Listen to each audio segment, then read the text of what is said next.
College student athletes should get paid by Habib Ikharo and Stoil Ganev. and where does the NCAA money goes? The NCAA distributes the money 40 different ways. The Division One basketball performance is spent for conferences and independent schools based on the performance, and the money usually roll over a 6-year period.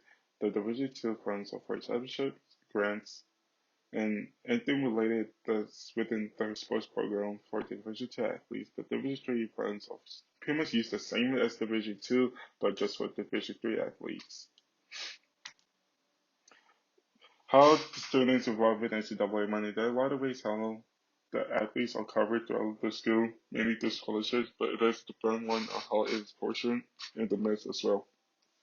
One of one of the top myths that there are is that everyone that is on the athletic scholarship gets a full ride. According to the U.S. News, the average scholarship for athletes is $18,000. $18,000 is a lot, but if you're playing outside of home, sadly it does not cover a lot of the college costs.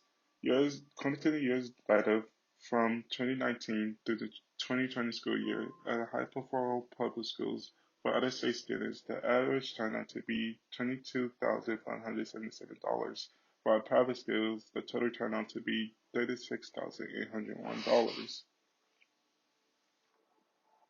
The limit for student athletes, as we know, the athletes go to class, practice, and have games throughout the week. The athletes have a lot in place already, and finding a job that is beneficial for their schedule is nearly impossible to find.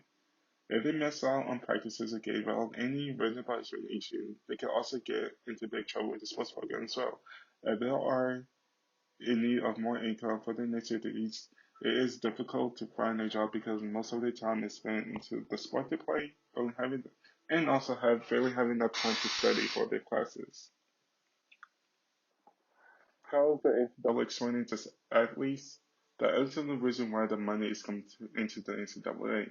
The athletes are really the main reason why coaches get money for going to the playoffs, winning the bowl, or winning the tournaments as well. The NCAA set a lot of unequal rules for the players as well, and another reason for leaving them as amateurs. Normally thinking, if no one brings a lot of money into like any type of program, the person should get an amount of that in return. But rarely, the NCAA wants to keep the athletes as amateurs so that the organization does not have to pay them.